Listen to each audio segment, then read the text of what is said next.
Alerte générale, krach boursier en cours. Et oui, un krach boursier sur une partie de la côte européenne, ce sont les small caps qui sont en train de dévaler et on verra ça ensemble dans cette vidéo. On verra aussi toutes les rubriques habituelles que sont la macroéconomie, les indices, vos valeurs et l'indice des pépites.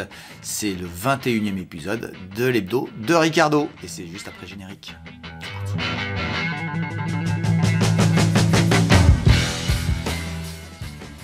Bienvenue sur Fondamentalement Bourse, la chaîne des investisseurs qui ne se contentent pas d'essayer. Et je tenais à vous remercier tous pour votre fidélité. Vous êtes maintenant plus de 2000. Je vous invite surtout à liker toutes les vidéos un maximum. Ça me fait, ça active l'algorithme et ça permet à cette chaîne d'être de plus en plus connue. Et je vous remercie pour tous les messages de soutien que j'ai reçus. Voilà, on va attaquer directement avec le sommaire du jour. On a pas mal de choses à voir. Et la première chose, ça sera le titre du jour. Le titre du jour, bah voilà, c'est le krach boursier des smalls. On va faire un tour de la question. On va essayer d'avoir une explication sur le sujet. Et puis, on va modérer aussi un petit peu l'idée de ça. Sachant qu'on a quand même pas mal d'alertes sur pas mal de sujets. Mais c'est pas non plus aussi catastrophique que ça. C'est peut-être des points d'entrée intéressants. On va enchaîner ensuite avec la macroéconomie où on verra que les taux, les banques centrales ont décidé de stopper la hausse des taux d'intérêt. En tout cas, c'est les discours qu'on entend. Alors, ils ont un discours qui dit peut-être qu'ils vont encore rehausser, mais je pense que ça va se stabiliser sur les taux directeurs. Par contre, les taux d'intérêt à 10 ans, eux, ont tendance à monter. Et on verra qu'il y a des explications à travers certains indicateurs que l'on énumérera. On fera un tour de toutes des deux dernières semaines qui se sont passées. Assez rapidement, on enchaînera avec les indices, mais on intercalera au milieu une petite rubrique supplémentaire très courte qui sera sur les crypto-monnaies. Vous verrez qu'on suivra ça dans les mois qui viennent parce que c'est important de suivre cette classe d'actifs dans les mois qui arrivent. Ensuite, donc, les indices et on fera la partie qui vous intéresse le plus. Ce sont vos valeurs. Vous verrez qu'il y a beaucoup de choses intéressantes sur éducatives sur ce que je vous dis, notamment sur les valeurs étrangères. Parfois, il faut rester tout simplement sur son marché quand on ne maîtrise pas le fondamental et beaucoup d'autres paramètres qui sont nécessaires de connaître quand on va à l'étranger. Et puis, on finira par ce que beaucoup attendent dans cette émission. L'indice des pépites, voilà, il est en train de souffrir. On fera un point sur celui-ci. On verra que c'est finalement assez corrélé avec ce qui se passe dans le monde des small et des mid. Et puis, on verra qu'il y a des dossiers sur lesquels c'est intéressant peut-être de s'y mettre, de regarder techniquement à ce moment-là. Et puis on verra qu'il y aura quelques arbitrages sur l'indice des valeurs qui sortent et puis peut-être des valeurs aussi qui rentrent, on verra bien ce que je vous en dis. Voilà, on attaque tout de suite avec le titre du jour et le krach des smalls. Alors à vrai dire, j'ai pas le sentiment qu'on soit dans un krach absolu, parce que krach ça veut vraiment dire un effondrement des marchés, mais on a un signal baissier fort sur septembre qui, s'il est validé dans le mois d'octobre, sera peut-être assez violent. Alors fondamentalement, qu'est-ce qui fait que les small ont tendance à souffrir beaucoup plus que les large cap, qui elles-mêmes ne font pas grand-chose? À vrai dire, et c'est global, hein, qu'on soit clair. Je vais vous mettre une série de graphes sur l'ensemble des graphiques sur les indices que j'ai sur des small et mid au niveau européen. Vous allez voir que hormis le Danemark, il y a quasiment tout le monde prend une claque. Ce qui est intéressant, le Danemark c'est un pays intéressant pour ceux qui s'intéressent à l'extérieur, mais je vous rappelle quand même que c'est assez exotique, il faut maîtriser pas mal de choses, notamment la monnaie. Même si le Danemark c'est équi avec l'euro. Les small sont sensibles à plusieurs choses. Elles sont les small. Alors qu'est-ce que c'est qu'une small? C'est une valeur avec une capitalisation boursière plus faible, donc c'est des plus petites entreprises et qui ont une valeur monétaire boursière beaucoup moins importante. L'important dans cette histoire-là, ce qu'il faut retenir, c'est que comme elles sont beaucoup plus petites, elles sont beaucoup moins connues, elles sont moins suivies dans le spectre notamment des fonds de gestion. Fonds de gestion qui sont en difficulté, notamment à cause des ETF.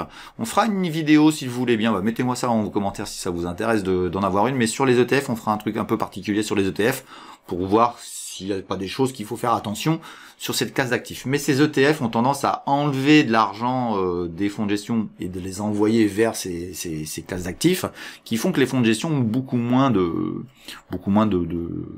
moyens pour pouvoir aller étudier toutes les petites entreprises qui se cotent en bourse. Ce qui fait que la liquidité, quand vous avez l'absence des gros, la liquidité se retourne vers les particuliers, vers des petites mains entre guillemets. Ce qui fait que la sensibilité de ces petites mains aux variations de prix est beaucoup plus importante. À partir de ce moment-là, les small, quand on a des peurs qui sont justifiées ou pas, hein, on va avoir des mouvements correctifs qui seront plus importants. On a ce qu'on appelle une volatilité plus forte qui se met en place sur ce type d'actifs. Ça, c'est la première chose. La deuxième chose, c'est que comme il y a peu d'acheteurs et peu de vendeurs, quand vous avez quelqu'un qui a eu la drôle d'idée d'acheter beaucoup trop d'actions d'une valeur, quand elle se met à décrocher, il va vendre beaucoup et il fait décrocher le titre. Donc c'est une classe d'actifs qui a des mouvements, je dirais, de manière classique et habituelle, beaucoup plus violents, entre guillemets, sur les indices qui correspondent à ça. Ça, c'est la première chose. Vous allez me dire, ouais, mais c'est justifié quand même de faire baisser les small.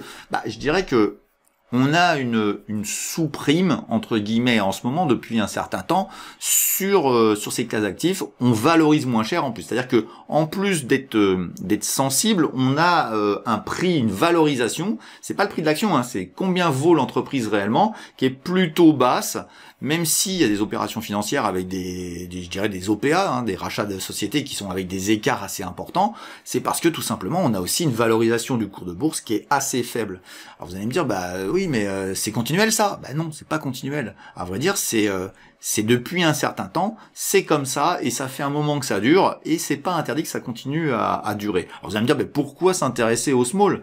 Parce qu'à vrai dire, toutes les grosses sociétés que vous avez, que vous connaissez aujourd'hui, les grosses sociétés dans les indices, sont issues du milieu des mid. Les mid, c'est celles du milieu, sont ni grosses ni petites, sont au milieu, et ces mid, à vrai dire, il y en a pas mal qui arrivent du côté des small. C'est-à-dire que vous avez peu d'élus, mais quand vous avez un élu, vous allez gagner beaucoup. Et ça, c'est vraiment très intéressant. Je vais vous prendre le cas d'une société en France qui s'appelle Soitec, qui est dans l'indice des pépites depuis longtemps. Faut savoir qu'elle a été une small. Elle est passée mid, et aujourd'hui, elle est dans les large cap, elle rentrera certainement dans le CAC 40 dans pas longtemps, dans quelques mois, quelques années. Et entre guillemets, si vous comprenez ça, vous comprenez que vous avez au sein de l'indice CAC Small français, vous avez des valeurs qui sont exceptionnelles. Et c'est pour ça que j'avais fait une émission sur le mirage des indices, parce qu'à vrai dire, les indices expriment effectivement une classe d'actifs qui est plutôt en difficulté. On va avoir tous les dossiers qui vont partir à la baisse parce qu'il y a un phénomène de suivi où tout le monde a peur et tout le monde vend un peu tout et n'importe quoi sans savoir vraiment ce qu'il fait. Et ce qui fait que vous avez des prix beaucoup plus bas.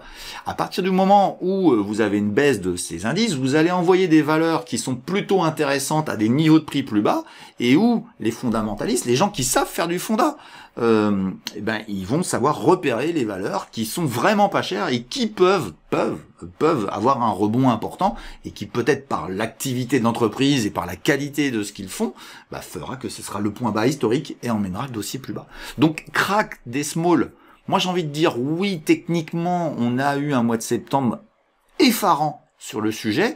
À vrai dire on baisse depuis le 1er août. On baisse depuis le 1er août, depuis que Fitch, l'organisme de cotation, notamment des dettes des pays, a dégradé la note américaine, qui a envoyé, je dirais, le marché, un signal baissier sur le marché, en gros des valeurs croissance, qui a été très important. Pourquoi? Parce que Fitch a dit, très simplement, nous avons un souci de qualité, de confiance avec la dette américaine, ce qui a fait monter les taux de la dette américaine, puisque il y a plus de danger, donc les taux ont remonté. Ça a emmené tous les taux européens vers le haut, et aujourd'hui on est en train de casser, en train de faire des plus hauts. Eh bien ça a un impact directement sur les entreprises de croissance, donc plutôt effectivement les petites, qui elles subissent le surcoût des emprunts, de ce qu'elles auraient besoin de faire pour pouvoir se développer. Donc ça c'est la première chose qui fait que ça les freine. Ça les freine à quel niveau? Ça va les freiner au niveau des bénéfices. Si vous empruntez de l'argent beaucoup plus cher qu'avant, vous vous retrouvez avec un tassement des bénéfices. Peut-être qu'on avait prévu une hausse comme celle-ci, et la hausse, elle se tasse. Et on va faire corriger le titre pour revaloriser à un niveau plus bas. Donc ça c'est techniquement ce qu'on va faire. Vous allez me dire, oui, mais moi j'ai des actions qui baissent et pourtant il n'y a pas de dette. Oui, mais les dettes, c'est la même problématique. Quand il n'y a pas de dette, excusez-moi, c'est la même problématique, parce que si elle n'a pas de dette, elle a de la trésorerie. Cet argent a une valeur, alors ça s'appelle l'actualisation, qu'on va actualiser au futur. Ça s'appelle la valorisation des cash flows futurs. Et les cash flows futurs, si vous les valorisez avec un taux d'intérêt qui monte, cette pente-là va aussi baisser. C'est-à-dire que l'argent d'aujourd'hui vaut beaucoup moins cher demain si on garde des taux d'intérêt élevés. C'est la dégradation, c'est l'érosion monétaire. L'érosion monétaire actuelle est beaucoup plus forte. Et on regarde évidemment sur un temps long. Actuellement, on pense que tout va s'effondrer, mais moi je peux vous le dire, si on a une baisse des activités, on verra ça, que ça commence à ressembler à quelque chose au niveau de la macro, on va avoir les taux d'intérêt qui vont aussi se calmer. Je dirais que pour l'instant, on est en distorsion sur les taux d'intérêt avec ce qui commence à apparaître au niveau réel, notamment l'immobilier. Donc, Est-ce que c'est un crack qui va nous emmener beaucoup plus bas? Ah, effectivement, les graphiques sont vraiment pas chatoyants et sont vraiment pas beaux. Donc on peut avoir ça. Mais c'est des moments où on n'est pas investi sur ces classes d'actifs, les dossiers qui baissent, on n'y va pas, et on attend les moments où on va avoir des constructions techniques qui vont vous permettre de dire « Ah, c'est peut-être terminé, est-ce que ce dossier vaut toujours le coup que je le regarde ?» Et c'est là où vous allez peut-être trouver des points bas dans un marché baissier, des points intéressants. Donc c'est intéressant de voir comment va bouger le monde des smalls, parce qu'il est assez révélateur de ce qui se passe au niveau macroéconomie. On a souvent la réaction des smalls aussi sur ce qui se passe dans un pays lui-même. On est beaucoup plus dans une activité non pas mondialisée mais plutôt localisée, et donc comme on est plus local, on est plutôt sensible à ce qui se passe dans le pays. Aujourd'hui, il faut dire clairement, la France c'est un pays qui a vraiment eu des années intéressantes au niveau des smalls. Peut-être qu'on a mangé notre pain blanc et que maintenant on va les corriger. Et on voit que certains pays, notamment la Suède en ce moment, est en train de souffrir parce qu'il y a des raisons politiques et internes au pays. Donc les smalls sont beaucoup plus sensibles à ce qui se passe dans les pays, et je vous le dirais, c'est dans l'autre sens, c'est pareil. Donc à partir de ce moment-là, quand vous avez des décisions sur un pays qui est plutôt intéressante, vous avez une réaction de marché qui est très différente. En gros, ce qu'il faut retenir, c'est que pour l'instant, aujourd'hui, sur l'Europe, c'est normal que ça baisse de manière violente, puisque Christine Lagarde ne donne aucun signal d'accalmie. Enfin, elle a commencé à le dire, mais seulement maintenant, elle a commencé à dire « je vais arrêter peut-être les taux d'intérêt », et on voit que les éléments macroéconomiques européens sont quand même moins bons. On est en récession en Allemagne, on a quand même plusieurs pays qui sont en difficulté, on a encore beaucoup d'inflation dans pas mal de pays. On sent que l'Angleterre, ça va mieux. L'Angleterre, même si elle est sortie, elle pèse, hein, c'est quand même un grand pays d'Europe. Et aujourd'hui, on se retrouve avec juste la France qui est un petit peu en Eldorado, mais on sent que ça va se tasser. Ce qui fait que vous avez les grosses locomotives européennes qui ont tendance à se tasser, vous devinez bien où est-ce que ça nous envoie, avec des révisions, entre guillemets, des révisions de PIB, d'activités futures qui sont quand même annoncées fortement baissières. J'ai vu un article passer où Lagarde disait clairement que ça allait baisser fortement, et c'était une bonne nouvelle, où c'était plutôt des organismes qui le disaient, et où Lagarde allait réagir positivement. Effectivement, c'est ce qu'on attend, c'est ce qu'ils veulent. Donc envoyer à la cave l'ensemble des smalls dans un premier temps, c'est peut-être juste un précurseur de ce qui va se passer sur les grosses valeurs. Est-ce que ce sera un crack boursier? C'est fort possible que ça le fasse, dans le sens où on va avoir ce qu'on appelle un spike, et évidemment c'est le moment où les gros vont acheter, vont les servir, ce sera les soldes, et ce sera très intéressant pour eux d'aller acheter. À nous d'être malins, à nous d'essayer de mettre notre petite graine là où il faut, au moment où il faut. On verra sur quel titre, vous verrez sur quel titre, et puis advienne que pourra. Mais vous savez, la bourse, ça monte et ça baisse, et les gens ne veulent pas accepter que ça baisse, mais quand ça baisse, c'est là qu'il faut s'intéresser, c'est là qu'il faut creuser ces dossiers et voir si c'est dû au marché, si c'est dû à l'entreprise, et c'est là que vous allez voir qu'il y a vraiment des affaires à faire très intéressantes. Donc le crack boursier, pour moi, sur les smalls, il est évident techniquement, on voit bien que ça décroche pas mal. Vous avez vu pas mal de graphes se présenter à nous, c'est quand même pas folichon sur le mois de septembre. C'est pas encore gagné, on verra dans le futur ce que ça donne, mais ce qui est vraiment à retenir, c'est qu'on est aussi, ça c'est un truc un petit peu à part, on est dans une période, je dirais, au niveau saisonnalité, où le mois de septembre c'est le mois le plus dégueulasse, et je dis dégueulasse parce que c'est vraiment le pire mois de l'année, avec octobre parfois qui nous fait un crack boursier derrière, mais on peut l'avoir, hein, mais ça reste saisonnier. Donc voilà, ça sera pas une grande année boursière pour les smalls.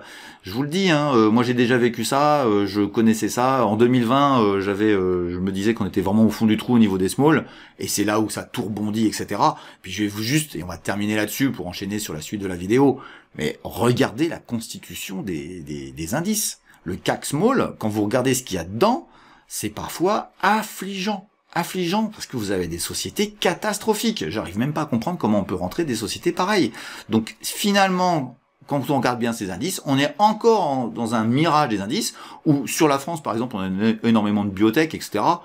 Bon, le monde des biotech, il peut pas tirer le CAC Small vers le haut. Donc à partir de ce moment-là, vous avez des sociétés qui sont naturellement qui tirent pas le CAC vers le haut. Puis je vais vous donner une dernière chose qui explique aussi pourquoi ces indices sont assez surprenants à la baisse, mais qui remonteront aussi à un moment donné, c'est que vous pouvez pas avoir les mouvements que peuvent avoir par exemple le CAC 40 avec un LVMH qui monte depuis des mois et des années, parce qu'à vrai dire, si vous aviez un LVMH en small, il sortirait du CAC Small, quand il grossit, il partirait dans le CAC Mid and Small. Et ensuite, il irait dans le CAC 40. Ce qui fait que vous avez très simplement une valeur, une entreprise, quand elle vient du CAC Small et qu'elle réussit dans son business, elle sort du CAC Small.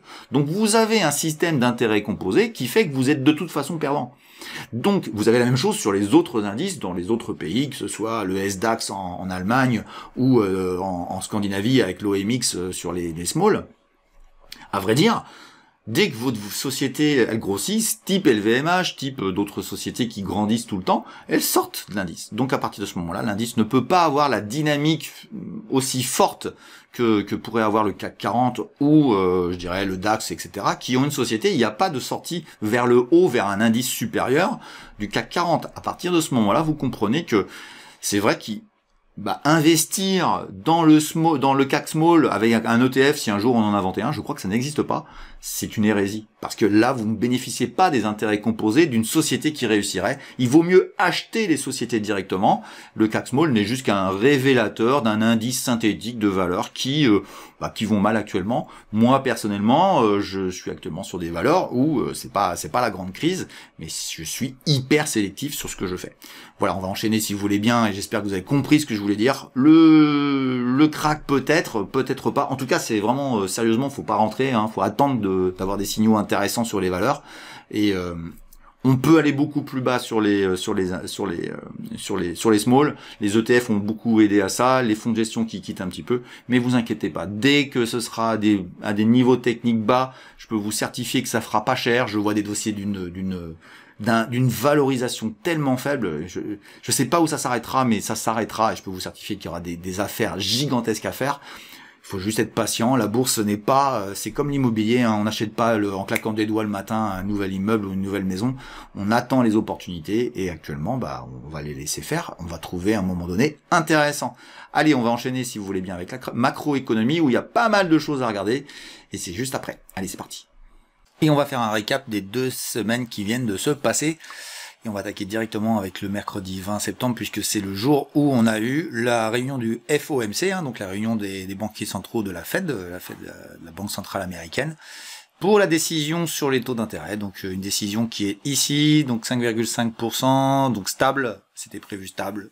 RAS, c'était important. Ce qui est important, c'est d'entendre le discours où on sent qu'on est au bout. Ça y est, on y est. Moi, ça faisait quelques mois que je pensais qu'on y était, mais ça y est, je crois qu'on a vraiment l'air d'y être. Ce qui est intéressant dans ce qu'ils disent, c'est qu'ils envisagent potentiellement de faire une autre hausse, et histoire de faire comprendre qu'ils mettent une pression sur le marché, sur les taux d'intérêt, et surtout que ça reste assez fort, que ça ne se replie pas trop vite, de telle manière à ce que l'impact des taux d'intérêt soit bien enclenché dans l'économie réelle. On va voir que ça commence à vraiment se mettre en place sur certains sujets dans des chiffres suivants. Donc voilà, pour l'instant, je pense que ça bougera plus. Ils ont beau dire qu'ils vont en repasser une d'ici la fin de l'année, je pense que ça bougera plus. Dans ce cas-là, on va voir que d'autres régions du monde font pareil. Voilà pour la décision du mercredi 20.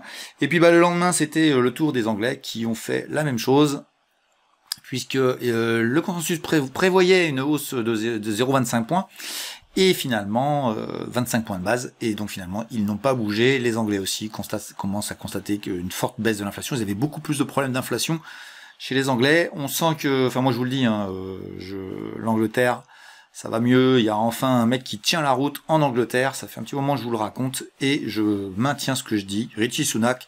Faut dire que quand on passe derrière Boris Johnson, on est tranquille. On ne pouvait avoir que mieux. Mais l'Angleterre s'en ressent dans ses chiffres. On sent que ça va moins mal et que ça redresse la tête. Voilà. Ne mettez pas les Anglais à la poubelle. Ils vont revenir. Ce qui est à retenir, c'est aussi des statistiques américaines pour confirmer ce que la Fed fait, puisque je rappelle quand même que la Fed, c'est quand même elle qui mène les marchés américains, qui eux-mêmes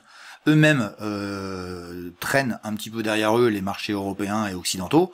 Donc c'est vraiment ça qu'on doit regarder. Et à partir de ce moment-là, on voit que on a un indicateur intéressant, c'est l'indice manufacturier de la Fed de Philadelphie. Donc c'est une des Fed, puisque c'est régionalisé, on va dire, les gens ne savent pas, mais il y a plusieurs Fed aux États-Unis, et on a un chiffre qui est fortement baissier sur l'indice manufacturier de la Fed. Donc en gros, ça commence à ralentir aux US, et c'est quand même pas inintéressant. Alors je vais me dire, le chiffre est juste en dessous de la vente de logements existants. rester à peu près au même niveau, mais vous allez voir qu'il y a d'autres chiffres qui font piquer du nez l'économie et la vigueur américaine qui ne se reniait pas. Et puis vendredi dernier, donc il y a une semaine, c'était le jour des PMI, donc vous voyez tous les chiffres qui sont là, c'est rouge, rouge, rouge, c'est inférieur à, il y a juste l'Allemagne qui est un petit peu meilleure en PMI, mais ils étaient tellement bas que voilà, mais ils restent bas, hein, 39,1, on reste à 39,8, hein, c'est quand même pas extraordinaire, donc c'est un peu mieux que prévu. On peut pas dire que ce soit folichon. Et puis on a la France qui décroche, hein. Elle décroche sur les services et sur les manufacturiers. Donc c'est là on va voir qu'il y a quand même un lien entre les cours de bourse qu'on a vu sur notamment les small et le sentiment sur les services et les manufacturiers en France. Voilà, c'est ça qui fait décrocher violemment les marchés small et mid, notamment sur la France. Mais on a vu que toute l'Europe était concernée parce que toute l'Europe ça fait la tête et c'est quand même, c'est entre guillemets une bonne nouvelle, entre guillemets. On a ces PMI là qui sont négatifs et puis aux US ça fléchit mais très très très légèrement. Ce qui est intéressant c'est qu'on est toujours au-dessus de 50 mais on est vraiment au pile poil, donc on est à l'équilibre. C'est pas en contraction mais c'est pas en développement et ça va calmer un peu l'inflation core, ce qui est le plus important. L'inflation core, je rappelle que c'est l'inflation structurelle. Et on va voir que ça a de l'impact normalement dans les semaines qui viennent sur ce sujet-là. La semaine qui a suivi, donc la semaine, c'est la semaine actuelle, hein, en tout cas, on a un premier chiffre. Bon, il y a l'IFO, le climat des affaires allemand qui est mi-figue, mi-raisin, enfin qui est pas très bon, mais qui est pas non plus une catastrophe. Hein, voilà, et toujours au même niveau. On va passer là-dessus. Ce qui est intéressant, c'est mardi avec les permis de construire qui ont bizarrement augmenté. On verra qu'après c'est un peu en inadéquation avec le reste.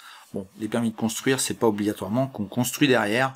Peut-être qu'il y a des particularités aux États-Unis sur le permis de construire. Peut-être qu'il n'y a pas non plus, l'argent qu'il y a derrière. Enfin, moi, ce que j'ai envie de dire, c'est c'est plutôt les ventes qui m'intéressent et les constructions. Alors, on a deux chiffres là qui vont commencer à nous intéresser, qui nous font voir que là, ça fléchit. C'est la confiance des consommateurs, le Conference Board. On passe de 108, presque 109. On avait prévu 105 et on fait 103, donc ça fléchit plus vite que prévu. Ça, c'est le premier indicateur. Et le deuxième, qui est vraiment très important, c'est la vente de logement. C'est pour ça que les permis de construire, ça me paraît bizarre. Mais les ventes de logement, c'est beaucoup plus concret. Et on voit une forte baisse. Enfin, forte baisse. Il y avait 740 000. On prévoit 700, on fait 675. Donc ça fait quand même un écart assez important. Je crois que c'est 8 ou 9% d'écart sur un mois, c'est quand même important. Et vous allez voir qu'on a enfin un petit chouïa de décrochage de la construction aux États-Unis, je dirais de l'immobilier aux États-Unis. Ce qui est intéressant, c'est que c'est pas une chute non plus importante. Donc si ça baisse comme ça de manière modérée, la Fed aura tout gagné, elle aura obtenu ce qu'elle veut sans faire craquer les marchés. Bon, je vous dis quand même, le crack immobilier, il a lieu en Europe. Je pense que ça devrait aussi apparaître aux États-Unis assez rapidement. La question, c'est la vitesse et comment ça baisse. Évidemment, si ça baisse très fort, vous devinez bien que les marchés vont réagir violemment. Et si ça baisse lentement, ils vont plutôt apprécier, ce qui est assez curieux, mais c'est comme ça. Un chiffre qui est, lui, toujours positif et qui ne fléchit pas, c'est les commandes de biens durables, toujours aux États-Unis. Donc, à vrai dire, c'est un peu supérieur. Il faut s'attendre quand même à ce que ça baisse dans les semaines et mois qui viennent. On verra bien ce que ça provoque. Mais en tout cas... on a l'immobilier qui commence à faiblir aux US, mais pas le reste. La confiance baisse aussi, mais c'est finalement il n'y a pas grand chose. Et il y a un chiffre qui a fait beaucoup réagir les marchés mercredi, c'est les stocks de pétrole. Alors c'est assez surprenant que ça le fasse, mais ça arrive parfois. On avait une baisse de 2 millions de barils de stock et on prévoyait 1,3, on a fait 2,1 aussi. Ce qui fait que la baisse est assez importante, ce qui veut dire qu'on consomme du pétrole, donc il y a de l'activité. Donc c'est un mauvais chiffre pour faire remonter, et qui fait remonter les prix du pétrole, donc l'inflation, donc les taux d'intérêt, donc c'est un mauvais chiffre. Voilà, tout ça tout simplement pour expliquer un petit peu ce qu'il se cache derrière. On a les taux d'intérêt qui ont monté fort pendant ces moments-là. Vous avez un peu les explications à travers tout ça. C'est vrai que ça donne pas quand même un grand fléchissement. Moi, il y a juste le logement qui me semble être enfin dans la bonne mouvance de se calmer un petit peu. Voilà. Et puis jeudi, donc moi j'enregistre jeudi soir, hein, donc c'était aujourd'hui pour moi. On a les chiffres de l'inflation en Allemagne qui sont maintenant stables. Hein. Je vous avais dit que ça fait un moment que je vous dis qu'on aurait un palier sur lequel on atterrirait et qui ne bougerait plus. Bah écoutez, hein, c'est ce qu'on est en train de voir sur l'Allemagne, où ça ne baisse plus. Ce qui est intéressant, c'est que les prix du pétrole ont monté et qu'on prévoit quand même une stabilité. Ça veut dire qu'à mon avis, la partie core, la partie structurelle de l'inflation allemande doit être en baisse. Et ça, c'est intéressant, puisque ça veut dire que ça va plaire au marché et à Christine Lagarde, qui pourrait elle aussi s'arrêter de monter les taux, ce qui a été annoncé d'après nous. Donc je pense qu'on a globalement, on a fini, on est sur un palier sur les taux d'intérêt directeurs. Le PIB américain sans surprise est à 2, 2,1, bon voilà, rien à signaler. On reste sur quelque chose de plutôt fort. L'inscription hebdomadaire au chômage fait voir que notre crise, elle sera sans chômeurs, donc elle ne sera pas importante. C'est une crise nette, je le dis à chaque fois. Je sais qu'il y a des gens qui m'écoutent toutes les semaines, ils doivent se dire, ils racontent tout le temps la même chose. Mais je rappelle que j'ai toujours dit qu'il n'y aurait pas de crise tant qu'il n'y aurait pas de chômage, et il n'y a pas de chômage aux États-Unis, il y en a pas, il y en aura pas, parce que structurellement, la pyramide des âges fait le boulot, et ça, il faut bien l'entendre, c'est structurel. Donc voilà, il n'y a pas de chômage égale crise ou nette, mais certainement pas une dépression où tout le monde va mourir, comme en 1929. Et puis, un autre élément qui me fait dire que le logement baisse, c'est la promesse de vente de logement qui est tombée tout à l'heure par rapport à l'heure où j'enregistre, et qui est forte baisse. Donc forte baisse de promesse de vente de logement. Donc c'est un élément anticipateur. Moi je vous dis, hein, ça va baisser sur l'immobilier. J'ai fait une vidéo sur ça, sur le crack immobilier, alors plutôt sur l'Europe, mais bon, les US, je l'attends aussi. La hausse des taux d'intérêt, ça oblige quand même certains ménages de pas pouvoir se payer un nouveau logement et de pas réemprunter. Donc moi je pense que on va l'avoir, et ça semble se mettre en route lors de cette rentrée 2023. Voilà pour les indicateurs macroéconomiques de ces 2 dernières semaines. Donc globalement, ça fléchit aux US, ça réagit sur les marchés, notamment sur les small, plutôt les small, et pour les raisons que j'ai expliquées. Et puis, si vous voulez bien, on verra si vendredi, avant que je lance l'enregistrement, pendant le montage de la vidéo, s'il y a des changements. Mais il y a un chiffre important, ça va être les IPC. Alors il y a 11 heures, c'est la prévision d'IPC européenne. On prévoit une baisse, 5,2 à 4,5. Ce serait pas mal même si c'est 4,6 ou 4,7, ce serait pas mal qu'on y soit. Le pétrole va pas nous aider, mais baisse comme ça, c'est très intéressant. On va vers les 3, je vous avais dit 3, 4. On y va tranquillement. Un peu plus tard que ce que j'avais pensé. Je pensais que ce serait pendant l'été. Bon, ça a l'air d'être plutôt à la rentrée, à l'automne. Donc on va pas s'en plaindre, de toute façon si ça baisse, ça va faire plaisir au marché et on aura un rebond certainement dans ce cadre-là. Sinon ça va continuer à baisser. Et puis on a en même temps, juste 2h30 après, on aura le PCE Core, donc c'est un indice aussi des prix à la consommation des ménages. Je vous le dis clairement, ça faut pas que ça monte, faut pas que ça monte, faut que ça soit bien 0,2. Ce serait vraiment bien. Le PCE Core, je vous rappelle que c'est le structurel, il faut vraiment pas que ça monte, il faut que ça continue à baisser. Je serais même pas mécontent que ça passe en négatif. Ensuite, on a le même chiffre mais en annuel, là c'est le mensuel, là c'est l'annuel. Donc voilà, on aura ça à 14h30 et on aura fini. S'il y a un gros souci, je vous ferai un update comme je sais le faire quand il y a une news qui tombe pas tout à fait, mais là je pense qu'on sera équi, avec peut-être un petit peu au-dessus, mais ce serait dû au pétrole, donc c'est pas le corps qui va être impacté. Donc pour moi, ça doit être respecté, j'espère en tout cas. Voilà pour cette macroéconomie. Ce qui est intéressant à retenir, je dirais, c'est que on a les effets de la hausse des taux d'intérêt qui est en train de se pénétrer l'économie réelle, mais sans chômage. Et c'est ça que je vous dis depuis longtemps, c'est que pas de chômage égale pas de crise. Ce sera un ralentissement économique, mais pas un effondrement, quoi. Et à partir de ce moment-là, le marché va apprécier. Donc c'est pour ça que le marché est encore en train de se poser des questions sur est-ce que je vais vraiment décrocher, aller plus bas. Alors moi je pense qu'il va y aller, mais vous savez, c'est pas gagné, il peut rebondir et repartir. Ce qui est intéressant, c'est que on va pas aller vers un krach boursier absolu, des grosses capis, etc. Ça tient le marché. On a les small qui sont en train de décrocher et qui, pour moi, vont chercher à terme, je sais pas, 1 an et demi, 2 ans, mais qui mais c'est pas si mal que ça ait décroché, parce que ces valeurs-là, qui sont toujours délaissées, cherchent un point de prix qui fait que ce sera intéressant et qu'elles seront vraiment pas chères. Mais vous inquiétez pas, hein, les dossiers, les valeurs qui seront les valeurs de demain, elles rebondiront rapidement et elles seront achetées à des prix beaucoup plus bas. Donc à partir de là, vous allez faire des plus grosses plus-values au moment venu. Il faut juste être patient et on verra ça grâce à la macroéconomie, puis aussi au fonctionnement des marchés quand ça voudra se remettre en route. Mais pour l'instant, c'est pas gagné. On va enchaîner, si vous voulez bien, avec une petite rubrique que j'ai voulu rajouter. Alors on va l'associer un petit peu aux indices, mais même si je sais qu'il y a des gens qui trouvent que les crypto-monnaies sont pas des actifs intéressants en soi-même, je vais quand même faire une rubrique alors très rapide sur 2-3 actifs crypto-monnaies.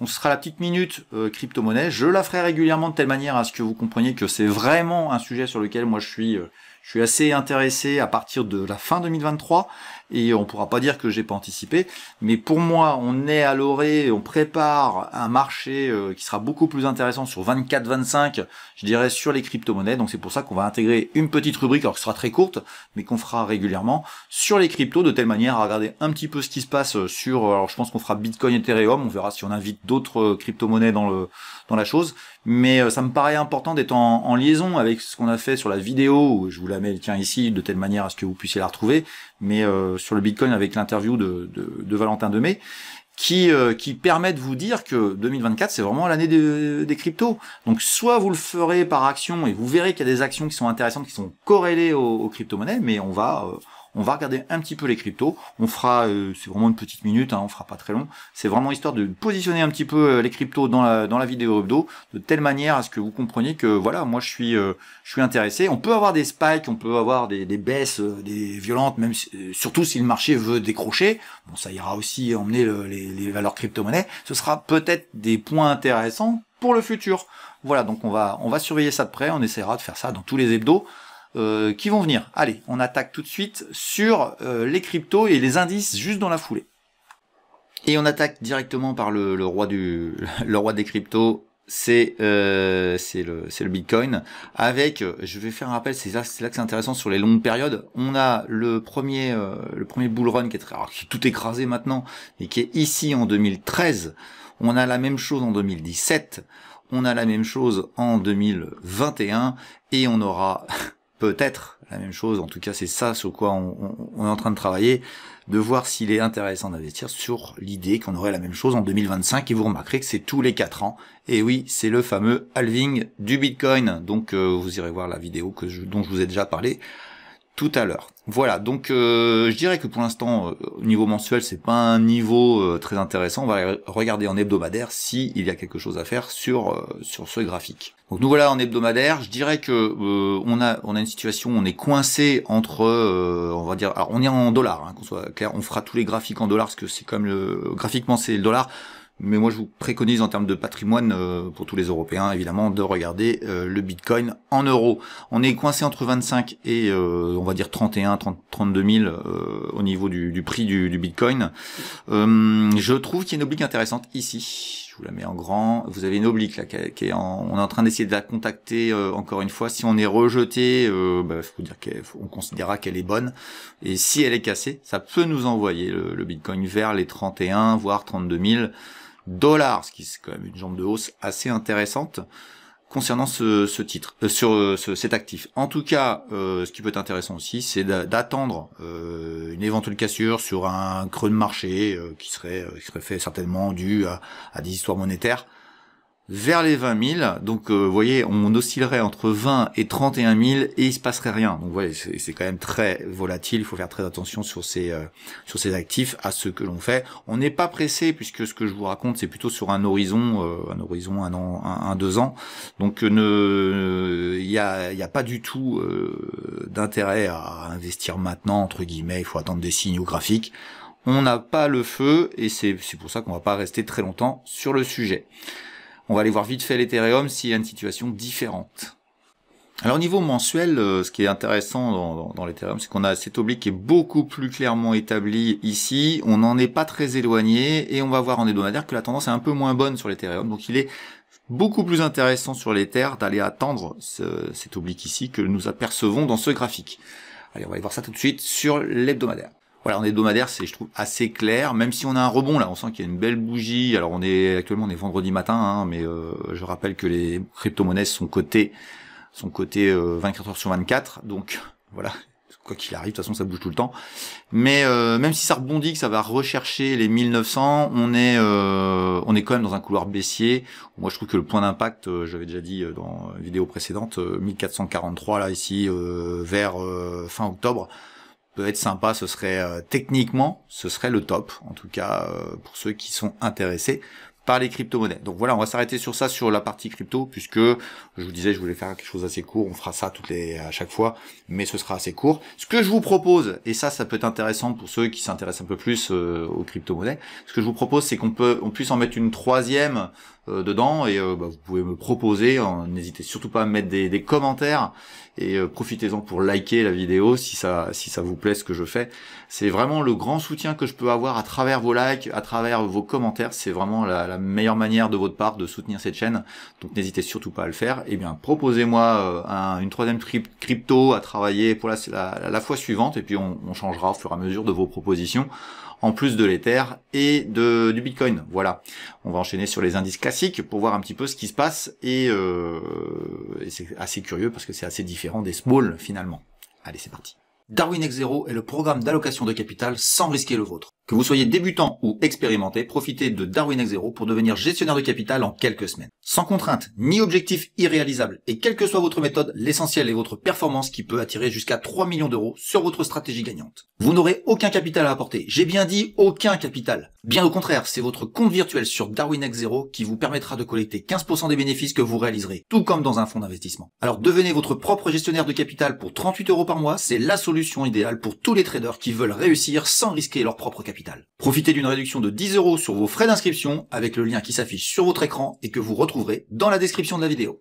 Et on commence par notre CAC 40 préféré, celui de mon pays, la France, et on a toujours cette situation bloquée depuis longtemps. C'est ce que ça fait un moment qu'on en parle, parce qu'on est rendu, ça fait 5-6 mois maintenant qu'on est à l'intérieur. On va aller voir en hebdomadaire. On a toujours cet oblique qui est extrêmement clair sur le sujet et qui fait le boulot, je dirais, de manière tout à fait normale. Alors ce qui est intéressant quand même, juste en mensuel, si on continue à rester là pendant encore, je sais pas, un certain temps ici, ça pourrait faire casser. Alors, il faudra faire attention aussi à ce spike qui a eu lieu ici. On pourrait avoir la même chose ici et être renvoyé après. Mais plus ça travaille en haut sans redescendre, plus ça veut dire que ça va peut-être continuer à monter quand les risques, les dangers disparaîtront. Parce qu'on est quand même face à beaucoup de risques, mais ça tient, ce qui veut dire que le marché est pas inquiet. C'est assez surprenant ce que je dis, mais c'est ce qui se passe graphiquement, donc on verra bien. Donc voilà, j'agrandis un petit peu, mais on voit clairement que le niveau 7070, 7050 tient sur le CAC 40, et on va aller voir en hebdomadaire, on va voir que c'est assez clair sur le sujet. Voilà, donc on est vendredi matin, on a ouvert il y a 1 heure, et on voit bien que ça réagit, ça achète. Alors ce qui est intéressant, c'est que si ça remonte ici, ça confirme l'idée que c'est globi-boulga, ça change rien sur les indices large cap, et on se retrouve dans une situation où il se passera pas grand chose. Donc j'ai envie de vous dire, une clôture aujourd'hui autour des 7165 là comme on est actuellement. Eh ben écoutez, ce serait pas mal. Si on 7200, ce sera très bien. Voilà, on verra bien. Ça fait ce qu'on appelle un marteau pour ceux qui font des chandeliers, et un marteau de retournement vers retour vers 7500.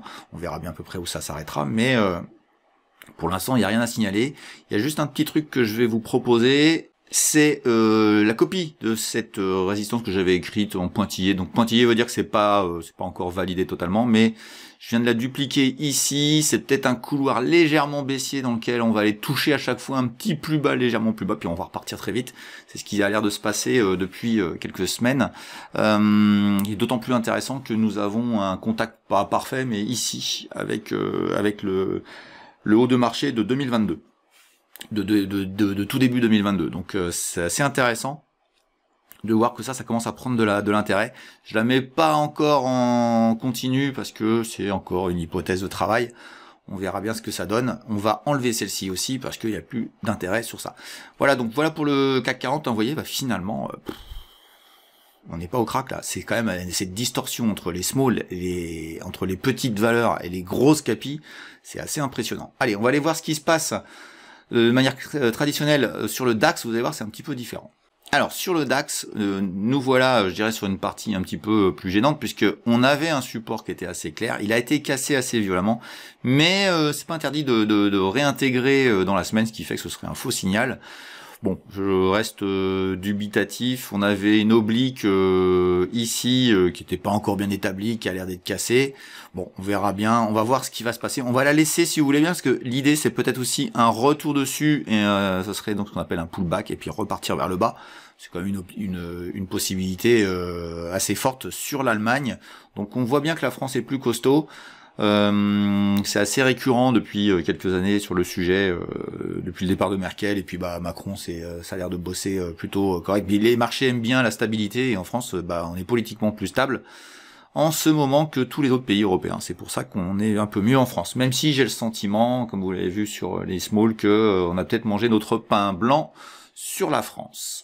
Voilà, on va attaquer, si vous voulez bien, les marchés américains. On va aller voir deux indices que l'on avait décidé de regarder. C'est le premier, le Nasdaq, celui que je trouve le plus puissant du monde. On est dans une optique assez différente. Alors, on a quand même l'idée de cette cassure. Alors, on va enlever ça, parce que ça n'a plus d'intérêt.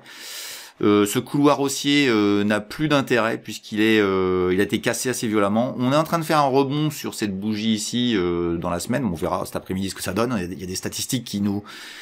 On va voir ce que ça donne après les statistiques, donc je vous laisserai observer, mais comme la vidéo sortira vendredi soir, vous aurez déjà tous les chiffres. Ce qui est intéressant à retenir sur le sujet, c'est que ça peut devenir une résistance, on verra bien, et j'ai vu un truc qui me plaît bien aussi, c'est cette petite oblique qui a bien résisté 3 fois, et on serait dans un biseau. On serait dans un biseau d'incertitude sur le Nasdaq, qui veut dire, qu'on soit très clair, si on se remet un petit peu avec du recul, on a accéléré très fort, on a quand même pris 40%. Et on serait en train de latéraliser avec un biseau légèrement descendant. Je vous le dis tout de suite, ça peut durer encore quelques mois, mais par contre là, techniquement, c'est une sortie vers le haut qui se prévoit à échéance, je sais pas quand, mais peut-être en novembre-décembre pour un rallye de Noël qui nous emmènerait vers les sommets historiques concernant le Nasdaq 100. Voilà, on va aller voir le Dow Jones, comment il se comporte, vous allez voir que c'est un petit peu différent. Voilà, le Dow Jones, là aussi, on a cassé cette oblique, alors on va la mettre en rouge aussi. Voilà, donc on verra s'il y a un retour dessus pour être envoyé vers le bas, mais on sent que c'est beaucoup plus difficile. On sent que le caractère bullish du Dow Jones est beaucoup moins fort. Donc on est bien d'accord que sur les valeurs type Dow Jones, c'est beaucoup moins intéressant. On est beaucoup moins sur de la croissance, on est sur des grosses mémères, on va dire plus. Et c'est là qu'on voit que quand même le Nasdaq, il exprimait des choses pas tout à fait normales. J'ai fait une vidéo sur le mirage des indices. Tiens, je vous la mets comme ça, vous allez la voir. Et allez la voir, cette vidéo où j'exprime ce que je ressens sur les indices, mais les indices expriment vraiment pas grand chose aujourd'hui. Le Nasdaq est complètement biaisé par les 7 plus grosses valeurs américaines, les 7 fantastiques. Moi je les appelle les tamamans, mais à vrai dire, on voit bien que la situation est pas extraordinaire. Et si vous regardez d'autres indices, et notamment qui n'ont pas les GAFAM dedans, enfin non, les tamamans ou les 7 magnifiques dedans, vous allez vite voir que la cote américaine n'est pas si extraordinaire. Il y a un indice qui est très intéressant sur ça, on pourra peut-être le travailler dans le futur, c'est le Russell 2000, qui est vraiment sans intérêt, quoi. Donc faut pas croire que les US c'est le grand bonheur, à vrai dire, c'est un mirage total.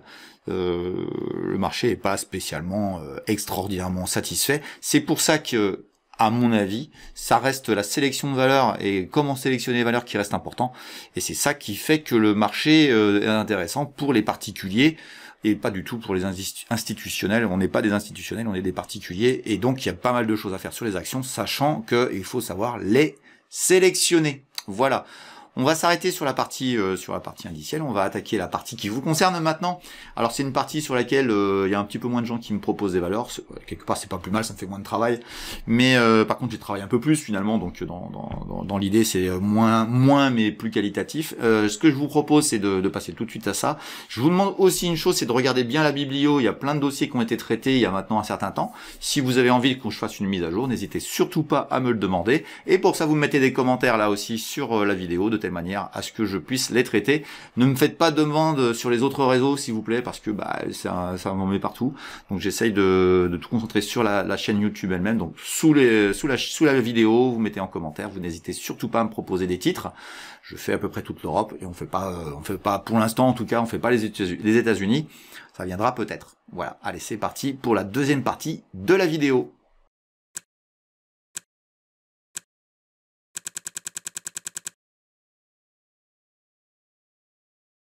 Le petit disclaimer qui permet de voir que je ne suis pas un conseiller et que tous les graphes que je vous présente sur tous les actifs ne sont ni des conseils d'achat ni des conseils de vente, mais juste mon avis. Alors avant de passer à vos valeurs, je vais vous expliquer comment fonctionne la biblio de Ricardo, la façon la plus simple de trouver les valeurs que nous avons étudiées dans les vidéos précédentes. Alors vous allez sur votre menu YouTube et vous tapez le nom de la chaîne que vous préférez, Fondamentalement Bourse. Elle apparaît assez rapidement ici. Vous n'oubliez pas de vous abonner et de surtout mettre la cloche qui vous permet d'avoir les notifications, sinon vous ne serez pas informé des nouvelles vidéos. Voilà, on va aller directement sur la chaîne tout de suite. Voilà, vous arrivez devant le menu que vous connaissez peut-être déjà et vous allez aller taper ici le nom de la valeur que vous recherchez pour savoir si j'ai déjà travaillé dessus. L'idée que j'ai c'est BNP, par exemple, une banque française. Et vous avez automatiquement la vidéo sur laquelle j'en ai parlé avec la date où ça a été fait. Sur ce cas-ci, c'était il y a 2 mois. Vous avez la possibilité ici de mettre soit le nom de la valeur, soit le code. Je vous conseille plutôt le code, parce que le nom de la valeur, parfois, il y a un tiret qui peut vous embêter et qui fait que moi, j'ai pas écrit de la même manière. Mais si vous mettez le code, normalement, si j'ai pas fait d'erreur de saisie, vous la trouverez. Et ça vous permet de voir l'analyse qu'on a fait. Pour aider l'algorithme à apprécier ma chaîne, je vous invite quand même à regarder toute la vidéo de telle manière à ce que je sois pas pénalisé. Et vous pourrez voir comme ça toutes les valeurs que j'ai pu étudier. C'est valable à peu près entre 3 et 6 mois. Après, vous pouvez me relancer pour faire une mise à jour sur la valeur que j'aurais déjà étudiée. Voilà, on va attaquer tout de suite les valeurs qui sont à étudier cette semaine et je vous souhaite une bonne suite de vidéos. Voilà, donc je vous invite vraiment à regarder cette biblio et puis de vérifier un petit peu les valeurs que vous allez me proposer. Il y a une source quasiment intarissable maintenant, il y a plusieurs centaines de valeurs qui sont concernées. N'hésitez pas à les mettre à jour. Allez, on attaque, on va commencer par de l'exotique puisque j'ai Ruo qui m'a proposé une valeur qui s'appelle Epsilon. Alors je te le dis quand même, tu me mets une valeur, mais Epsilon, il y en a partout. Donc j'ai considéré que c'était celle qui était en Grèce. Elle est intéressante à regarder, donc j'ai choisi celle-ci. Mais bon, soyez clairs sur les valeurs, donnez-moi les codes, de telle manière à ce que je me trompe pas. Et puis bon, la Grèce entre nous, bon, voilà. Je suis pas très fan. Je veux bien de l'exotique, mais soyons pas trop exotiques dans les choix. Personnellement, il y a des pays sur lesquels je n'irai jamais et je pense que la Grèce en fait partie, même si certains apprécient la Grèce. Moi, je suis pas très fan de la Grèce, même si c'est dans l'Europe et effectivement, on peut toujours s'intéresser à quelques valeurs grecques. Je crois pas qu'il y a besoin d'aller si loin. On va regarder ce dossier-là tout de suite, si vous voulez bien. Effectivement, il est assez impressionnant au niveau de son graphe, mais faire attention à ces valeurs un petit peu éloignées. On n'est pas toujours au courant et la notion d'information est quand même quelque chose de très important sur le sujet, donc voilà, fais attention quand même, pas me donner des trucs trop exotiques pour faire joli.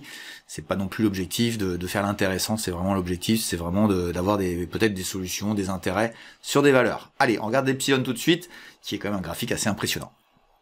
Voilà, donc je vous ai trouvé quand même, c'est difficile de tracer une oblique ou un support sur des valeurs comme ça, en mensuel en tout cas, et on a, j'ai trouvé ça, qui est assez intéressant, cette sorte d'oblique là ici, là qu'on voit là, et qui n'a pas été touché par l'espèce de grand effondrement. On était autour de 11 et on a chuté à 7, presque divisé par 2 quand même, enfin 30% en tout cas, c'est assez impressionnant, donc voilà, il faut toujours faire attention à ces valeurs qui montent tout le temps, et il y a des raisons pour avoir eu cet effondrement qui a été racheté, hein, pas mal racheté, mais est-ce qu'on n'est pas au début de la fin d'une histoire concernant Epsilon? On va aller voir en hebdomadaire si on a des choses plus intéressantes au niveau graphique. Alors au niveau graphique, voilà, j'ai trouvé ça, donc on a une oblique peut-être un peu plus intéressante ici. C'est peut-être celle-là qui va être importante dans le futur, si ça revenait par ici. Et puis je trouve que ce niveau de prix là, le niveau de 7,10 a été vraiment acheté à un niveau intéressant. Il y a eu un gros rebond. Alors déjà techniquement, je te le dis, à vrai dire, il y a un gap en journalier, il y a un gap à la news qui est tombée. C'est une news de rachat de société. Donc je pense que la société qui a racheté, ça n'a pas plu. Elle a peut-être acheté trop cher. Quand une boîte achète une société, il faut quand même savoir que c'est qu'on n'est pas toujours au fait de la qualité de la société à acheter, et puis le niveau de prix est parfois exorbitant. Je vais pas revenir sur le cas Téléperformance qui fait encore des plus bas historiques, hein, comme quoi, enfin voilà, moi j'arrête pas de le dire que ce dossier est mort, mais enfin bon, il paraît qu'il y a encore des choses à faire. Bon, si vous voulez. L'idée quand même sur ce titre-là, c'est que c'est hyper volatile au moment où on est. Je pense que c'était plus intéressant, on va dire, de travailler le dossier quand on était ici, acheter peut-être là, et puis on aurait profité de ça, et puis bah, vous auriez pris ça dans la figure, hein, parce que ça prévient pas, mais vous seriez gagnant. Je trouve que c'est beaucoup plus intéressant quand c'est un peu moins volatile. Donc c'est surtout en ce moment, c'est ça brûle. Et quand c'est chaud, ça brûle, et là c'est chaud, donc moi je attendais que ça se calme et que le marché ait décidé de ce qui va se passer avec cet achat de société. Voilà pour Epsilon. C'est un dossier que je connaissais pas, hein. Je suis allé voir vite fait ce qu'il faisait. C'est exotique au niveau de l'emplacement, de la place financière. C'est en euros, donc la Grèce c'est pas non plus une catastrophe avec une monnaie bizarre, mais l'activité d'Epsilon, elle est pas extraordinaire, hein. Donc je sais pas pourquoi. Si l'exotisme pour l'exotisme, faut pas le faire, hein. Faut vraiment pas le faire, hein. Je sais que tu m'expliques que tu veux être un petit peu différent, mais je te le dis, Ruo, ça sert à rien. T'as des très très belles entreprises dans le même secteur sur le sujet et qui sont peut-être moins dangereuses et où l'information est beaucoup plus claire. Je rappelle quand même, pour ceux qui ne savent pas, c'est que c'est l'information qui est le plus important en bourse. Et avoir des informations sur le marché grec, vous pouvez décaler de quelques heures, et c'est les heures qui font que vous comprenez pas ce qui se passe, et ça fait mal. Voilà, donc attention à l'exotisme. On va à l'étranger en ayant assuré ses arrières monétaires, ses arrières au niveau information. C'est ça qu'il faut retenir peut-être de ce graphe, c'est que voilà, pas toujours au fait de ce qui se passe exactement. On le sait à retardement, mais là ça n'a pas tant perdu que ça, mais ça pourrait être beaucoup plus fort. Voilà pour Epsilon. On va aller maintenant sur une autre valeur un petit peu exotique, mais que je regarde personnellement, que je connais.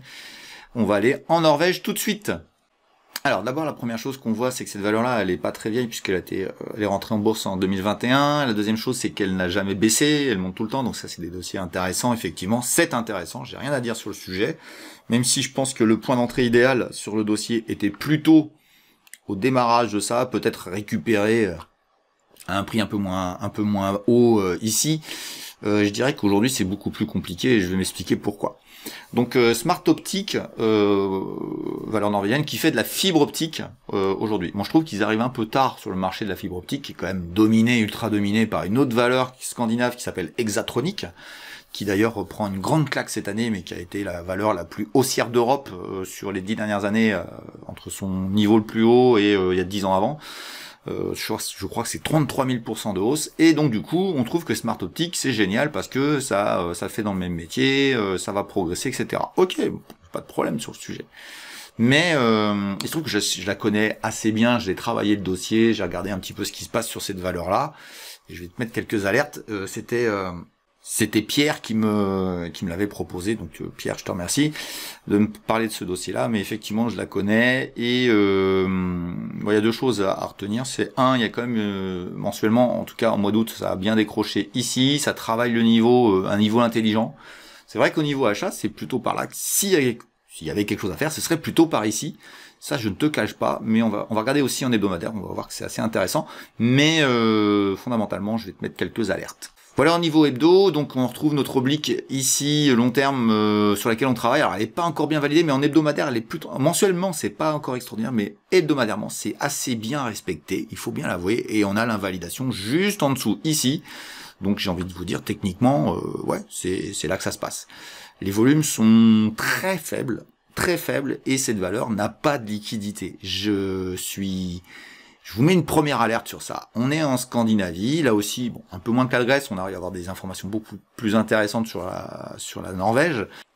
Oslo fait partie de Euronext, hein, donc à vrai dire, on a des informations intéressantes. C'est vrai que c'est un peu plus fluide quand Euronext est le gestionnaire de la bourse. Je rappelle qu'il y a aussi Lisbonne, Amsterdam, Bruxelles, Paris, qui est dans le giron de Euronext. À vrai dire... Bon, techniquement, on est clair, hein, c'est ici que ça se passe. En plus, ce matin, là, au moment où j'enregistre, c'est juste pile poil sur le prix 20,50, là où il y a une oblique, etc. Mais bon, c'est quand même assez fragile, hein. Alors, ça gigote.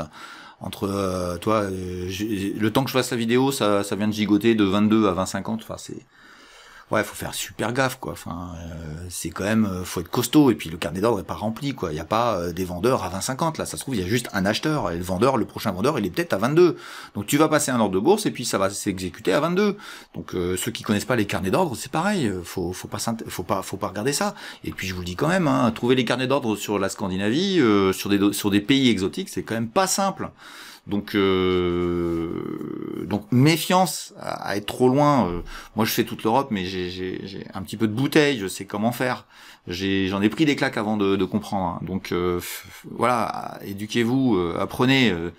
Vous formez pas. Vous écoutez un mec qui a l'air sympa, mais franchement, faut vraiment se former, quoi. Et ça, j'arrive pas à comprendre dans ce pays que les gens renient la connaissance et la capacité à apprendre comme ça, quoi. Ça devient insupportable sur les réseaux, mais je dirais pas que dans la bourse, hein, quand on voit le comportement de certaines personnes, c'est affligeant. En tout cas, bon, on fera pas le monde, hein. C'est là que ça se passe, c'est autour de ça que ça se passe, avec un raisonnement intelligent au niveau de tes achats. Il faut bien maîtriser ce que tu as à faire, mais il y a une autre chose que je vais te dire, c'est que cette société-là, ok, elle annonce plein de chiffres super canons, mais elle est extrêmement fragile.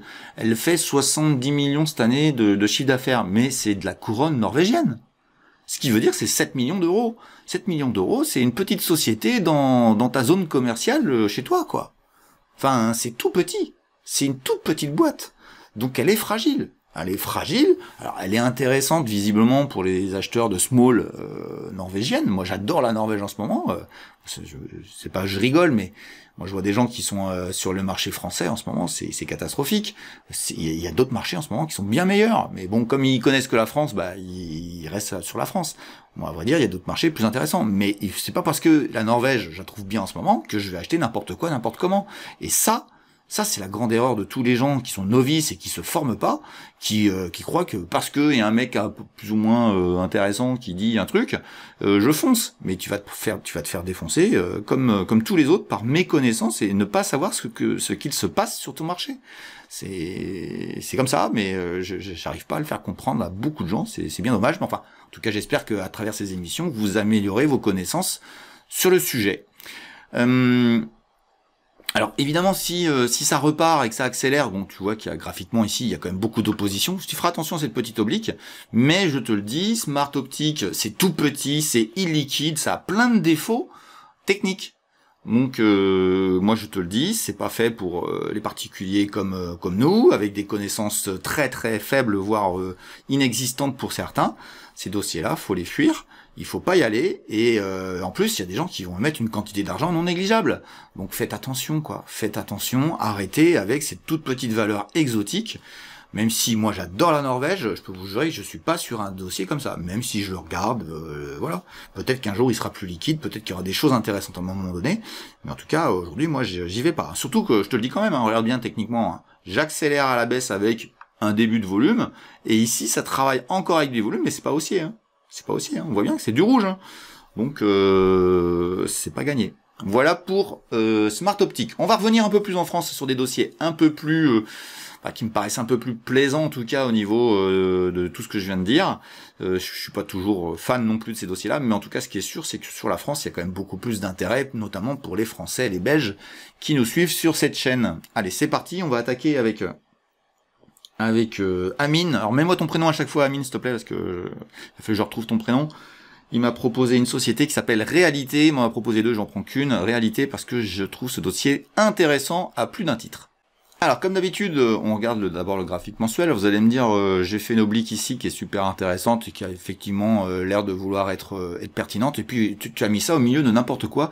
À vrai dire, ce que je fais parfois, c'est pas souvent, mais je le fais parfois, je vais voir le trimestriel. Je vais vous faire voir le trimestriel, vous allez comprendre pourquoi. Parce qu'en trimestriel, finalement, ce point de contact-là, et ici sont intéressants, on oublie les mèches d'exagération haussière des marchés, et on se retrouve ici avec des clôtures qui respectent bien ce couloir, et ce couloir est finalement intéressant. Voilà, donc c'est pour ça que tu pourrais être surpris, parce que je vois mensuellement, en retournant mensuel, et donc on voit aussi que depuis un certain temps, on est sous cette oblique baissière, sur ce dossier et qui fait qu'on passe de 42 à 21. On a divisé par 2 le titre.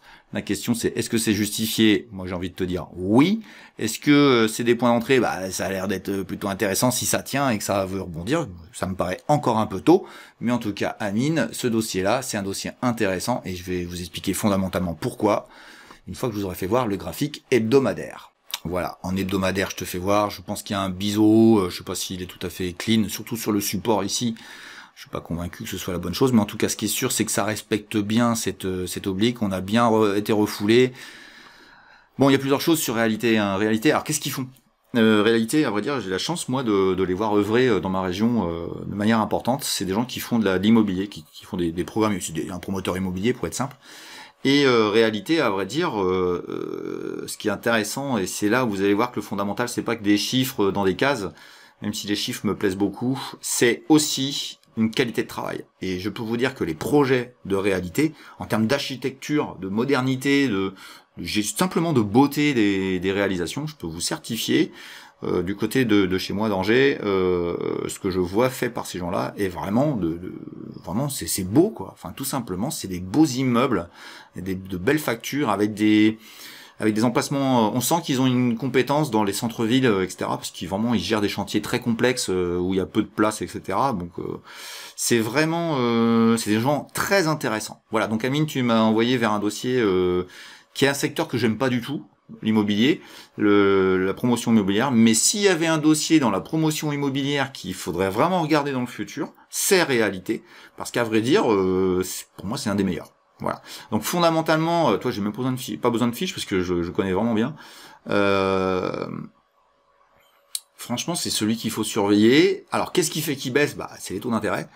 Les taux d'intérêt, la peur que les programmes diminuent, qu'ils aient du mal à les vendre. Le problème c'est que réalité ils font des beaux produits, donc qui dit beaux produits, plus facile à vendre, sur des beaux emplacements en plus, enfin moi en tout cas de ce que je vois, ils savent choisir leurs emplacements. Donc à partir de ce moment-là, j'ai pas beaucoup d'alertes sur réalité, à surveiller, à regarder. Alors j'ai envie de te dire que tant que t'es en dessous cet oblique que j'ai encore mis en pointillé mais qui pourrait ne pas l'être, bon faut rien faire parce que ça peut parfaitement décrocher, aller plus bas, mais si ça passait au-dessus, faudrait voir comment ça accélère. Et s'il y avait un mouvement, une pattern intéressante qui se mettait en place, tu pourrais parfaitement rentrer pour du long terme.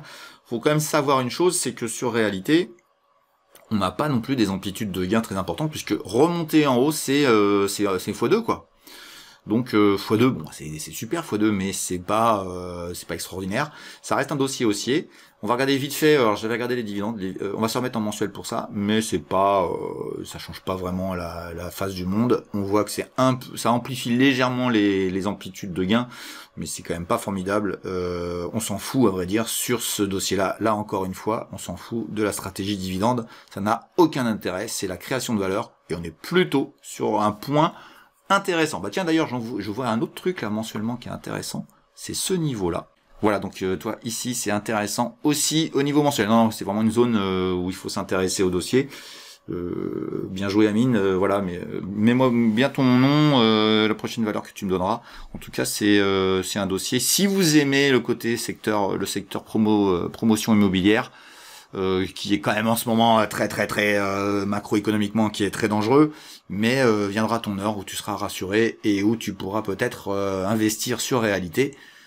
Un beau dossier français. On va attaquer avec la suite avec Jérémy qui m'a proposé un dossier que j'aime beaucoup moins, qui s'appelle Wendel. Alors Wendel, pourquoi j'aime pas? Parce que c'est une holding. En plus, c'est une holding qui fait plutôt du private equity, donc de l'illiquide. D'ailleurs, quand j'ai fait une émission sur la notion de liquidité de l'immobilier, qui fait que c'est vraiment des choses sur lesquelles je m'intéresse pas, je peux vous faire la même chose sur le private equity. Moi, je suis issu du private equity, parce que j'ai fait du sauvetage d'entreprise dans le privé, en tout cas. Ça n'a rien à voir. Moi, je vous le dis, le jour où vous voulez sortir, il faut des acheteurs en face dans votre private equity. Donc, bon, à la limite, Wendel vous expose au private equity, c'est liquide, ça c'est liquide. Mais bon, moi, j'aime pas pour 1 million de raisons. Puis, sincèrement, regardez bien. Vous êtes acheteur en juin 2007, vous avez toujours pas retrouvé vos petits, quoi. Enfin, vous avez jamais gagné d'argent. On peut rajouter les dividendes si vous voulez. Ça change la pente. Voilà, on peut le dire c'est plutôt haussier, mais faut être acheteur dans les bas de marché, c'est une valeur finalement assez cyclique, hein. C'est en 2009 qu'il faut acheter, c'est peut-être ici au crack du Covid. Donc en gros, faut acheter quand il y a une crise. Donc là, il n'y a pas de crise, elle va peut-être venir, mais il n'y a pas de crise boursière, bah, c'est pas d'intérêt. Ça a aucun intérêt parce que t'es ici, mais tu peux parfaitement redescendre là, hein. Regarde ce qui s'est passé ici, là. C'est un effondrement total. Donc c'est quand c'est bas qu'il faut acheter. À vrai dire, tu peux t'investir dans Wendel, mais moi j'aime pas les sociétés holding de toute manière parce que je comprends pas le business model, puis je comprends pas leur portefeuille, puis je connais pas les entreprises qu'ils possèdent, donc ça m'intéresse pas. À la limite, à vrai dire, ce que je veux te dire, c'est que vaut mieux acheter dans les valeurs directement. C'est mon avis, ça restera comme ça. Bon, je vais te faire plaisir quand même, je vais regarder technique. Alors je te dis quand même, hein, fondamentalement, ça va pas très fort. Pas fan, on voit graphiquement c'est pas terrible, mais on va la regarder en hebdomadaire pour être bien sûr de ce que je te raconte. Et en hebdomadaire, même si tu vois peut-être un moment où ça va se calmer au niveau de la baisse, ça peut se calmer et rebondir, ça c'est de la technique, mais fondamentalement on a peut-être un support autour de 72, bon on verra bien. Ce qui est intéressant, c'est qu'on arrive sur des zones qui peuvent te plaire. Moi, je mettrai pas d'argent là-dedans pour les raisons que je t'ai expliquées. Maintenant, j'ai regardé un petit peu ce qui se passe au niveau un peu fonda, etc. Je trouve que c'est pas folichon du tout, quoi. Comment vous dire? Vous avez pas beaucoup de cartouches entre guillemets. Vous avez pas beaucoup de balles dans le barillet, quoi. Vous pouvez pas acheter 50 valeurs. Alors j'ai un élève en ce moment, il se reconnaîtra, qui m'a fait voir son portefeuille. Il avait 50 ou 60 actions, je sais plus, mais c'était des dizaines et des dizaines d'actions. Et il parsemait un peu partout. C'est pas ça qui vous fait gagner de l'argent, hein. C'est des achats avec une quantité non négligeable de votre capital dessus, et il faut cibler. Wendel fait pas partie du tout de mon cadre de fonctionnement et pas du tout des valeurs dans lesquelles je crois. Alors si ça rebondit, ça rebondira et tu me diras j'ai tort, mais à vrai dire ça n'a pas d'intérêt d'aller sur des dossiers comme ça, à mon avis, à mon goût. Et t'as vu que sur longue période c'est quand même assez compliqué à comprendre. Le graphique en plus c'est très compliqué, il n'y a pas de niveau clair. Même, tu vois, je mets des pointillés partout, et ça, c'est assez révélateur. Si je mets des pointillés, c'est que je suis pas sûr. Ça veut dire que j'ai rien de vraiment parfait, quoi. Donc, très dur à comprendre graphiquement. Enfin, il y a tous les défauts du monde, hein.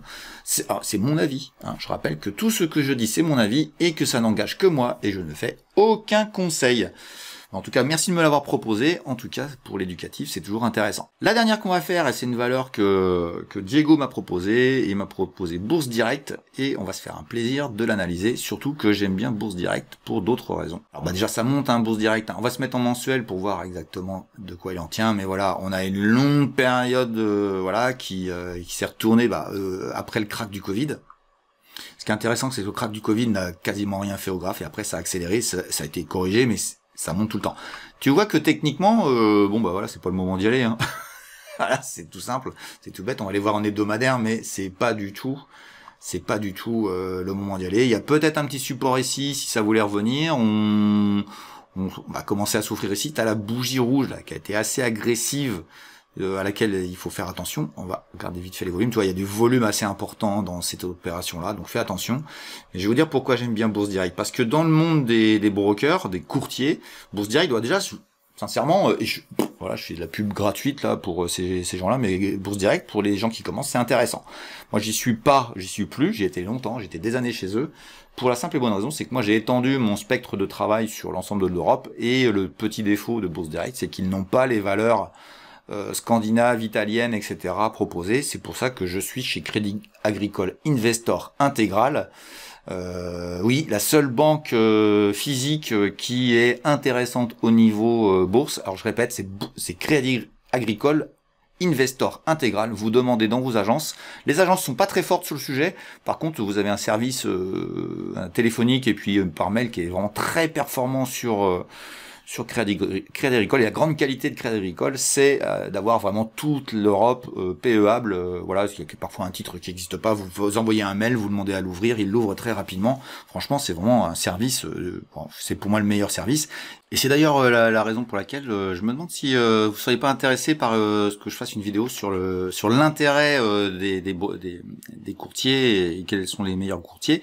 Et vous verrez que j'ai une perception un petit peu différente sur les courtiers. À vrai dire, ils s'adaptent à ce que vous voulez faire. Ils sont pas tous mauvais ou tous bons. Ça dépend de ce que vous avez envie de faire. Il y a des qualités dans tous, mais elles sont différentes. Voilà, bah, dites-le moi si vous voulez que je fasse une vidéo spécifique aux courtiers. intéressant sur la place, en tout cas pour pouvoir aller chez les bons en fonction de votre profil.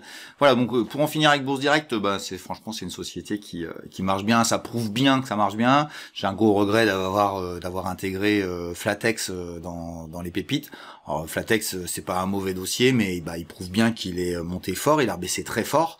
Ce qui n'a pas été le cas de Bourse Direct. Donc voilà, c'était Bourse Direct qu'il fallait investir plus que Flatex sur le long terme. Bon, moi j'ai gagné sur Flatex, mais c'est pas pour ça que je suis content de l'arbitrage que j'avais fait sur le sujet. Je croyais pas en Bourse Direct à ce qu'elle monte aussi fort. J'avais peut-être un avis trop franco-français sur le sujet et j'ai eu tort. C'était en France qu'il y avait un beau dossier sur le courtage de bourse sur les actions. Il s'appelle Bourse Direct et ils ont des activités intéressantes. Et puis voilà, je fais un petit coucou à Romain Daubry qui est un garçon franchement attachant et voilà quoi. Donc voilà, en plus il y a de l'affectif, c'est peut-être pour ça que j'ai pas été. Et c'est vrai que quand on a un peu d'affectif, évidemment on est avec un avis un peu biaisé et qui fait qu'on fait des bêtises. Et en tout cas, j'aurais dû croire plus en Bourse Direct que en Flatex. Voilà pour les actions. J'en ai terminé avec la partie de vos valeurs et on va attaquer si vous voulez bien. Alors, je sais qu'il y a beaucoup de gens qui l'attendent, la partie sur les pépites, et on va faire beaucoup d'arbitrage. Parce que vous avez bien vu, les smalls ça baisse, on a quelques smalls dans l'indice, on a aussi des grosses valeurs, mais on a pas mal de smalls et de mid, et on va dire on a souffert. Finalement pas plus que les indices classiques, mais autant, et c'est un peu dommage, c'est un peu sous-performant. Alors quand on fait un peu d'analyse technique au travers de ça, on se retrouve avec des performances qui peuvent être très intéressantes, parce qu'il y a quand même des dossiers qui ont fait de belles performances ces derniers temps, et qui sont à leur plus haut historique, et qui n'ont pas l'air de vouloir corriger. Elles existent, elles sont bien présentes dans l'indice, vous les connaissez, et je sais que vous les regardez de plus près, et puis il y a effectivement pas mal de dossiers qui baissent, et on va faire des arbitrages. C'est basé sur le fondamental et pas le technique, à vrai dire. Vous allez voir, vous allez peut-être être surpris, mais il y a quelques dossiers qui vont quitter l'indice. Voilà, allez, on enchaîne avec l'indice PTDR, les pépites à trader de Ricardo. Alors qu'est-ce qui s'est passé sur notre indice préféré? Écoutez, tout simplement, ça fait des mois et des mois que ça remontait un peu en crabe, un peu lentement. On voyait bien ici, vous voyez que ça remonte, franchement c'était assez propre, intéressant, il y a des dossiers qui ont bien remonté, avec un pic au tout début août, à vrai dire c'est le 1er août où il y a vraiment un retournement de marché. Je rappelle que c'est dû à l'annonce de Fitch de sa dégradation de la dette américaine, comme quoi l'impact a été très violent et depuis ça ne fait que baisser. On était à plus 71, plus 72 sur l'indice depuis son démarrage en 2020, ce qui est quand même une performance très supérieure à ce qu'on voit sur longue période, sur ce qui se raconte. Et on était bien au-dessus de tous les autres indices classiques. Et on s'est pris une bonne dégringolade. On est retombé à 52 de progression au moment où je vous parle. C'est pour ça qu'il faut pas suivre ça bêtement, quoi. Je vous le dis parce que je remercie tous les gens qui m'ont fait des petits mots là très sympas, encourageants sur les gens qui me critiquent. J'avais exprimé le fait que j'en avais un peu marre et que j'allais finalement peut-être arrêter. Et j'ai vu qu'il y avait pas mal de gens qui me disent un soutien. Franchement, ça me fait plaisir et merci pour ces commentaires. Il y a beaucoup d'adversité sur les réseaux, il y a beaucoup de gens haineux, puis Twitter ça a toujours été, mais c'est vraiment d'une agressivité sans nom. Mais à vrai dire, moi je fais pas ça pour que vous achetiez bêtement. Je fais ça pour éduquer les gens, pour leur faire comprendre que sur long terme on peut faire des gains importants, mais on peut aussi avoir la macroéconomie qui est contre nous. Et actuellement on a la macro contre nous, quoi. Il faut entendre ce que je dis. On est européen, on est avec des taux d'intérêt qui montent, on est sur des valeurs plutôt croissance dans la thématique que je propose, donc on est plutôt en opposition au Nasdaq, et on n'est pas avec les GAFA. Et si vous enlevez les GAFA aux États-Unis, vous regardez le Russell 2000, vous regardez même le Nasdaq sans cette valeur, il bouge pas le Nasdaq. Il y a le Nasdaq qui fait que monter grâce à cette valeur-là. Si vous prenez le cœur de l'activité des entreprises un peu moins grosses américaines, il y a rien. Il y a rien, ça monte, ça baisse.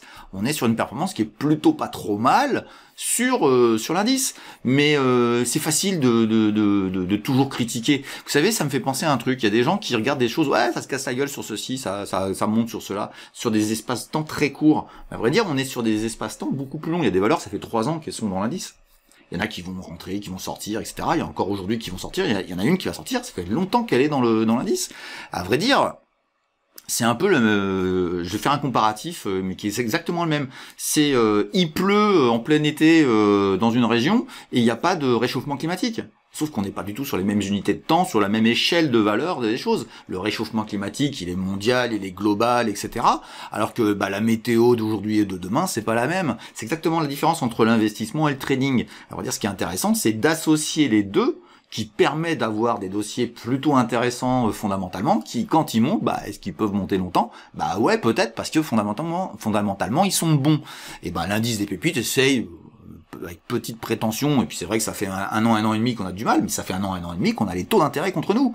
Et à vrai dire, ça n'empêche pas que je mets des valeurs, je m'expose, je vous propose, voilà, il y a des bonnes idées, et puis tout ne marche pas, mais tout n'est pas en train de partir à la cave de manière catastrophique. Et puis vous savez, ça reviendra. Ça reviendra.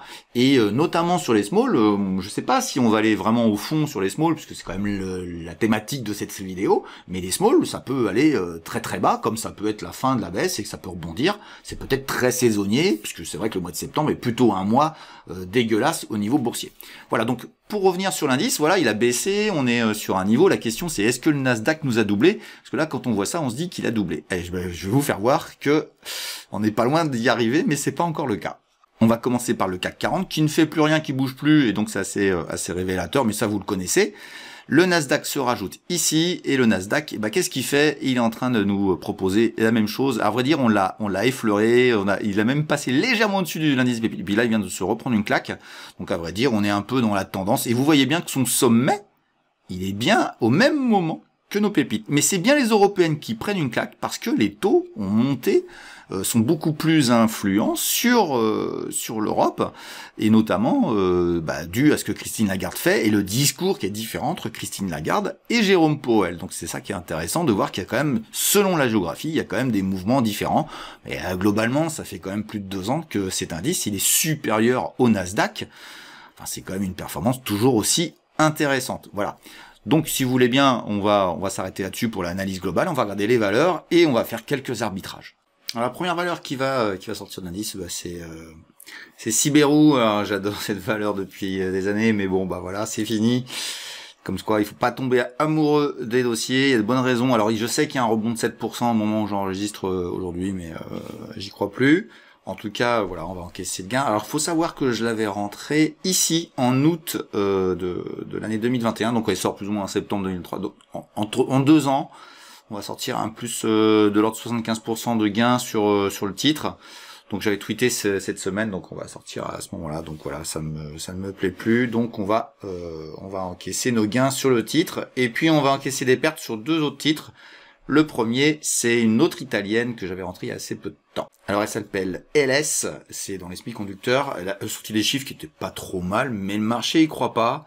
On va finir le mois de septembre avec une bougie qui casse le support. Alors on peut parfaitement avoir un rebond ici et puis repartir. J'aurais eu tort de la sortir, mais j'attendais autre chose de la part d'LS, donc tant pis, cette valeur-là sort en perte, et puis Siberou va compenser un peu mieux, hein, on va quand même être gagnant global, mais Siberou va compenser, mais c'est un peu dommage. J'étais un peu trop tôt dans le graphe, peut-être sur le sujet, je me suis peut-être un peu emballé avant. Je fais des erreurs, je vous rappelle que je ne suis pas Jésus et que je fais plein de bêtises. Voilà, comme ça, ceux qui mettent pas de stop, ceux qui savent pas gérer les news, etc. Franchement, ça sert à rien de faire ce que je vous propose, parce qu'il faut avoir de la connaissance quand même pour savoir où est-ce qu'on s'arrête et où est-ce qu'on invalide les choses. Et puis on va sortir une troisième valeur qui me déçoit, et puis alors je voulais la sortir déjà depuis une semaine ou deux, puis elle vient de faire un gros décrochage cette semaine. Et là je pense que c'est fini. Alors franchement, malgré ce que j'en pense, mais c'est le graphe qui parle, et il a toujours raison. Et le graphique en question, c'est celui de Groupe EcoEner, qui est une espagnole. Bon, je suis complètement désabusé de voir que ce dossier puisse partir plus bas qu'il n'est, mais il part, donc on s'en va, on encaisse sa perte et on dit merci, au revoir.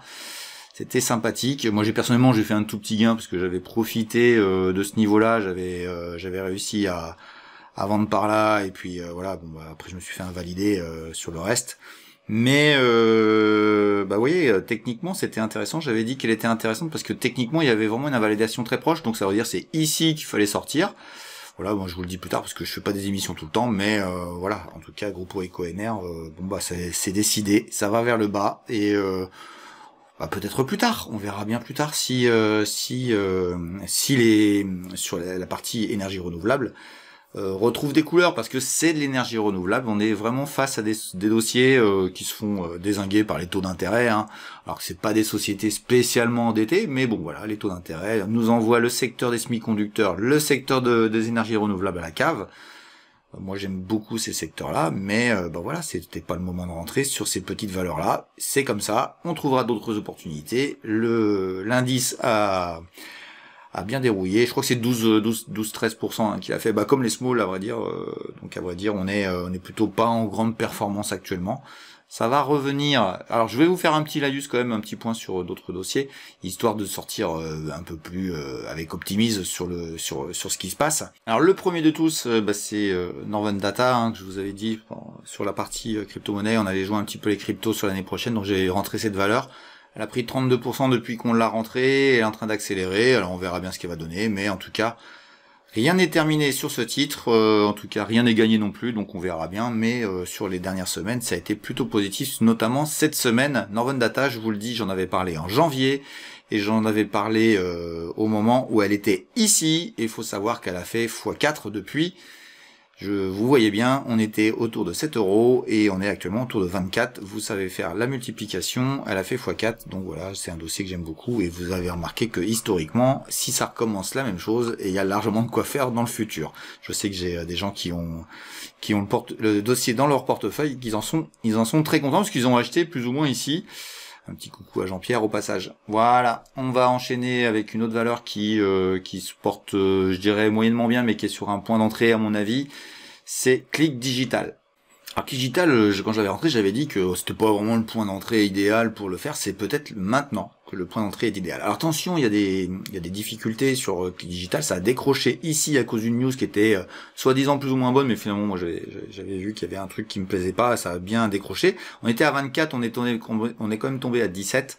Ouais, c'est un dossier qui est ultra pas cher. Bon, on verra bien.